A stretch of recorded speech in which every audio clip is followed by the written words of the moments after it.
It's Andre from High Performance Academy here. Let's check out what's been going on around HPA over the last couple of weeks. We're going to start with a little bit of an update on what's been going on since our last webinar back in the end of 2023, and there has been a fair bit of action going on around the shop. For those who have been following, you'll know we've got our two race cars, our SR20 powered Toyota 86 endurance car and our Honda CRX that's powered by a K20, and we'll start with our Honda K20. Again, for those who have been following, you know that we've had nothing but trouble with gearbox reliability.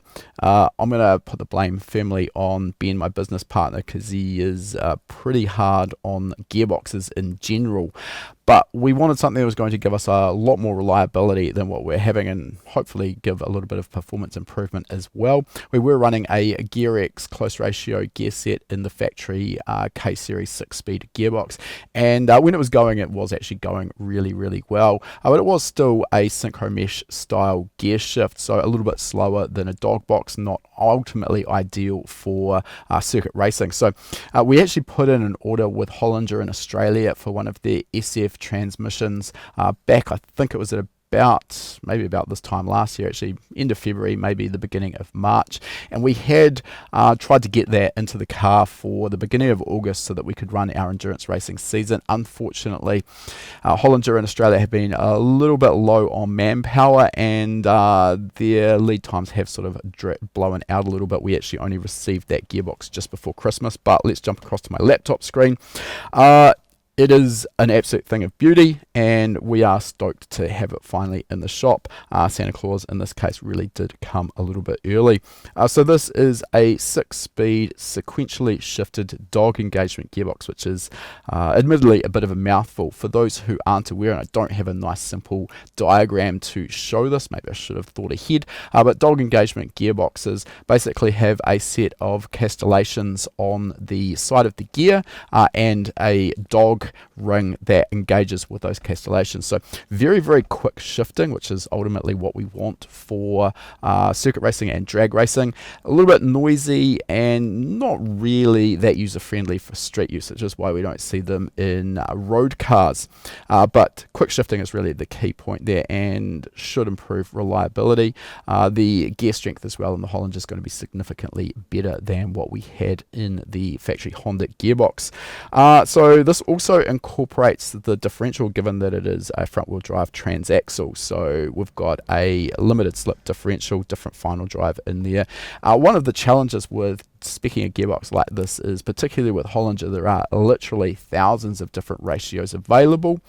Not strictly speaking, all of them may make sense or be available for this particular gearbox at any time, but trying to choose the ratios that ultimately will work for a range of tracks. We're not in a position to be changing out gear sets between different rounds to fine tune it for the different tracks. Obviously, teams with bigger budgets, that's exactly what they do, but we wanted a generic gear set that was going to basically do for all of our racetracks that we compete at.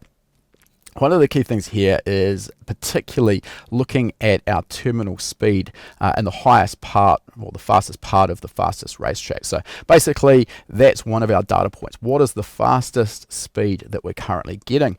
Now, this also needs to be factored in with the situation with our engine, in that we are building a new engine which should make hopefully another 20, maybe 30 brake horsepower. So what that ultimately means is that we should be going just a little bit faster than we were currently. So a little bit of fudge factor needs to be built in there. Basically, speccing that 6th gear with the final drive we choose is going to give us enough headroom to reach that fastest speed, and then basically stacking the ratios below that. The other element we need to consider is making sure that first gear isn't too tall to be useful.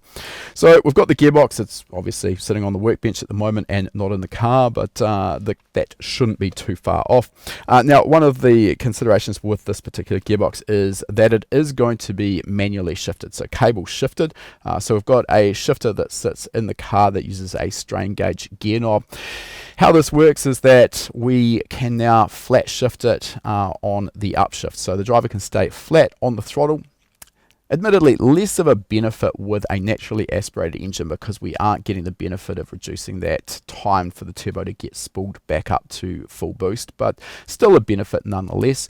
In order to shift the gearbox though, we do need a torque reduction to let those dog rings disengage. And without that, there's a back cut on the dogs, like no amount of force on the gear lever is actually going to disengage the gear. So we need a torque interrupt. This can be done in a number of ways. We can use a ignition cut, we can use a fuel cut, or we can use a combination of both. In the old days, that torque reduction was done just by applying pressure to the gear lever, and then the driver would just lift slightly on the throttle, reducing engine torque and allowing the dogs to disengage. Very, very fast shift. With the M-Tron ECU that we're using, this is all controlled by the ECU. It is what is referred to as closed loop shift control. So it's monitoring the gear barrel position, and it won't re-engage engine torque until it knows that the next gear is selected. So this stops engine torque being reintroduced partway through the shift, which can happen on simpler time-based cuts. So that's our upshift, nice and seamless, relatively easy to achieve. The other element with this gearbox and the M-Tron ECU is that the strain gauge gear knob can tell if we're pulling back on the lever for an upshift or pushing forwards, and it puts out an analog voltage. Neutral, it sits at about 2.5 volts, and as we pull back it goes in one direction, up or down, doesn't really matter which way we're talking here. And of course when we push forward it goes in the opposite direction, so the ECU knows which way the voltage is going. It has a tolerance, it knows whether we're requesting an upshift or a downshift. On the downshift, we need to match RPM, and this is achieved normally by a heel and toe downshift, where the driver's braking and uses the toe of their foot to, the heel of their foot to blip the throttle to match RPM. Now, unless you're really, really good at this, it can be difficult to do it consistently. The other aspect with this is that even with a professional driver, if we look at the brake pressure trace, we'll generally see that they're going to struggle to maintain maximum braking force during that blip. We're taking some of the driver element out of this, and we're going to be using an auto blip from the drive-by-wire throttle actuator. So again, this makes things simple. There's of course arguments that this takes some of the skill away from the driver. No argument from me here. Yes, it does. What we're trying to do though, however, is make the car as easy to drive as possible and ultimately protect the dogs and the gearbox and keep those all in good condition. Now, other aspects that are going on with this build, if we jump across to my laptop screen, we've gone with a work racing wheel. This is a 3-piece wheel. We've got 3 sets of these to take 2 sets of slicks and a set of wets. And as you can see here, we have also converted to 5-stud. Part of this, I'll just go to this photo at the moment, this is the rear suspension. Part of this was a move away from the factory CRX wheel bearings, particularly at the rear of the car. We found that first of all, we can't get these from Honda anymore. They are superseded. The car is literally just too old. But even if we could get them, they're too small to really be up to the task of supporting maybe 1.8 G of lateral acceleration through corners, and we were finding that we basically replacing them after every endurance race. So we've gone to a larger wheel bearing. I believe that this was actually sourced from a Honda Odyssey, and just behind it you can see here the adapter that we designed and machined up that is adapting it into the standard Honda CRX trailing arm. Going back here, we can also see our chopper wheel here. Our car doesn't have ABS, but we are monitoring wheel speeds at all 4 corners. This is at the moment just a data logging exercise. We are using it though to monitor for brake lockup. So using some relatively simple math inside of the dash, which is what these 4 wheel speed sensors are fed into, we can basically define when we have a locked wheel, and we're using that to then bring up lock lights on the dashboard to indicate that to the driver. Now, this is only really handy until you're dialed into the car. Once you're really dialed in and comfortable in the car, you can obviously sense when you're starting to get wheel lockup, but coming from our 8.6, which has ABS, jumping into the CRX, it does take a little bit to basically acclimatize yourself to the braking performance and prevent that brake locking. Moving across the Toyota 8.6, a couple of updates here, nothing really too major. We did give the car a bit of a birthday before Christmas, and it was starting to look a little bit tatty after 5 odd seasons of racing, and of course with any race car you're constantly changing things, adding modules, removing them, and it was just starting to get a little bit tatty, which wasn't really the look we were going for. So it was basically stripped to a bare shell and given a respray before Christmas. Engine's back in the hole, as well as the cooling stack in the front, dry sump's back in it, and basically all of the bits and pieces are going back together. A little bit of wiring left to do, particularly for the new Bosch Motorsport ABS, so we're hoping that we'll have that up and running probably in the next 2 or 3 weeks, ready to hit the track for our first race meeting at the end of March. But onto the pictures on my laptop here.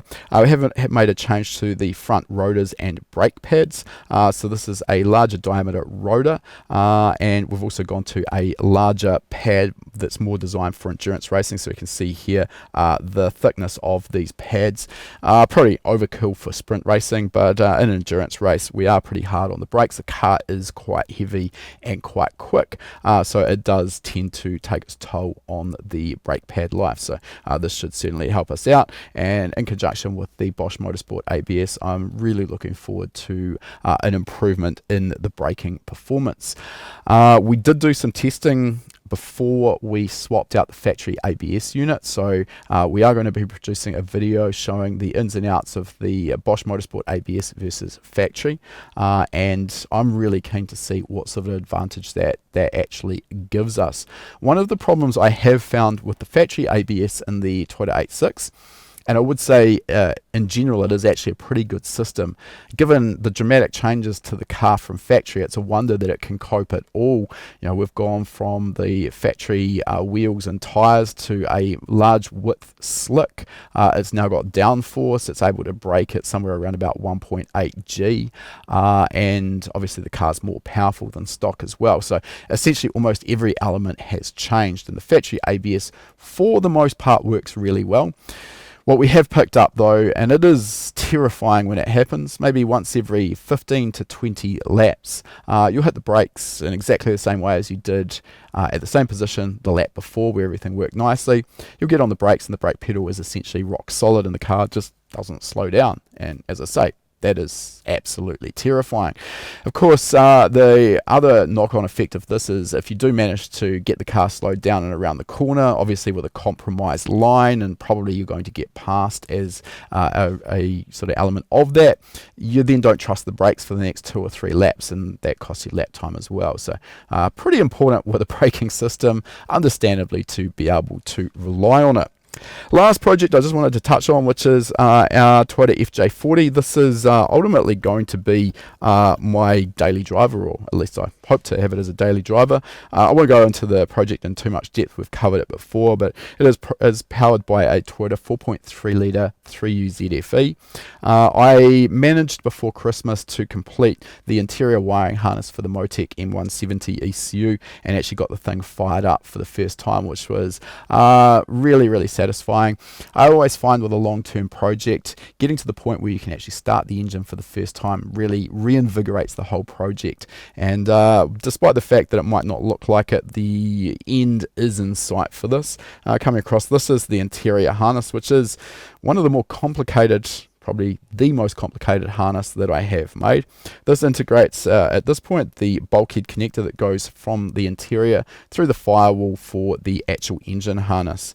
This connector here is for the Motec M170, then it's also integrated with the Motec C127 and then finally this little guy here comes down to a PDM32 for power distribution to all of the parts that I just talked about. So this harness is nicely wrapped up. I've just got a little bit of epoxy sealing to do, and it is 100% complete.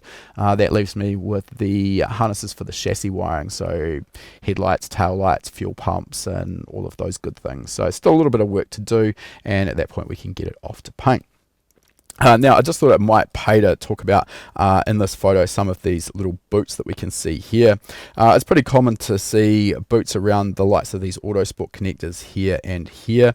A lot of people struggled with what to do with the DTM connectors, which are pretty popular as well. A nice, reliable connector that is relatively weatherproof and isn't going to cost you the earth like an Autosport connector. Previously, I have used the likes of SCL heat shrink to seal these, but it's not really that nice, and with a harness at this level, essentially everything's properly booted, potted and weatherproof. I wanted to step things up, so there are a range of little boots. This one here is from Hellermann.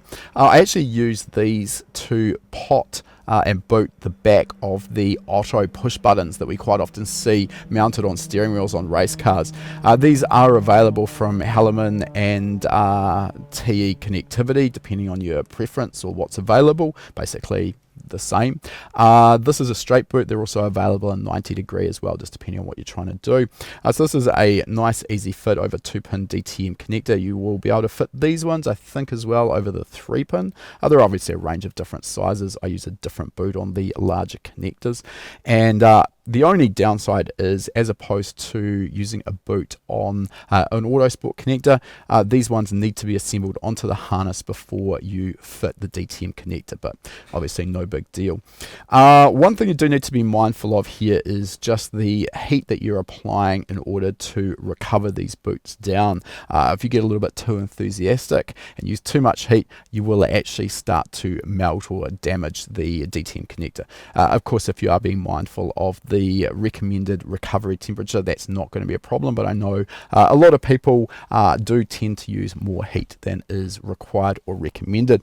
On that note, if you are going to be working with these sorts of boots, you are going to need a proper heat gun. These are available from a range of different manufacturers, but basically I can't obviously power this up. I've got a little LCD display here, plus buttons for plus and minus, so you can control quite accurately the output temperature of that gun, and make sure that you can do the job of recovering the boot down without potentially damaging your connector. All right, give me 1 second here. We'll just head back across to my notes. Lastly, I just wanted to finish up with a bit of a prop for our podcast. Again, we had a little bit of a hiatus over Christmas, had a rerun of a few of our popular ones, but we are back into it now. You can find all of our podcasts at hpa-tunedin.com or search for Tuned In on any of your favorite podcast platforms. Our latest episode, episode 108, which launched last week, is an interview with Simon Norris from Norris Designs. Norris Designs is probably one of the biggest players in the UK or European Evo Mitsubishi tuning market, and Simon was a bit of an inspiration earlier in my career as well. Always looked up to what his company was doing in the Mitsubishi world, given my own personal interest in this. A lot to digest in this particular podcast. We talk in depth about his background, how he got into tuning and building engines. Talk a lot about their very, very famous short wheelbase Evo 9. We've got a photo of this here, and for the eagle-eyed or even the not so eagle-eyed, probably note that the engine's facing the wrong way. Despite the fact that this is installed in a north-south installation, it is actually still four-wheel drive. Simon took the opportunity to actually fit a GTR running or drivetrain to this. So I think from memory it was a GTR Hollinger gearbox and front differential. So pretty interesting combination there. One of my favorite elements with Norris Designs is their use of twin charging. For those who don't know what that means, it's simply a application of both turbocharging and supercharging. Simon really likes powerful engines, and let's be honest, who doesn't? But when you want 1,000+ horsepower from a 2 or 2.2 litre 4-cylinder engine, that comes with an extreme downside, which is boost threshold. And what that means is that you're probably not going to end up seeing useful or usable boost until 5, 6, or maybe even 7,000 RPM. Great when you get there, not so great when you're just cruising around the streets at lower RPM, where you're literally going to have no power. So Simon took the best of both worlds and used a positive displacement supercharger to fill in that low RPM hold in torque. So we talk about how that system works and how it's all integrated. Again, if you want to know more, go and check out that episode. While you're doing that, if you are listening to our podcast, we would love it if you could leave us a rating and a review on your favorite podcast platform. This really helps to get our podcast out there, helps to grow our following, and that in turn helps us to get more high quality guests, so everyone's going to benefit from that. As an added bonus, every week we choose a random reviewer and we'll send out a free HPA t-shirt to your door. So get yourself into the draw for that. All it takes is a rating, a review, and we absolutely appreciate that. If you like that video, make sure you give it a thumbs up, and if you're not already a subscriber, make sure you're subscribed. We release a new video every week. And if you like free stuff, we've got a great deal for you. Click the link in the description to claim your free spot to our next live lesson.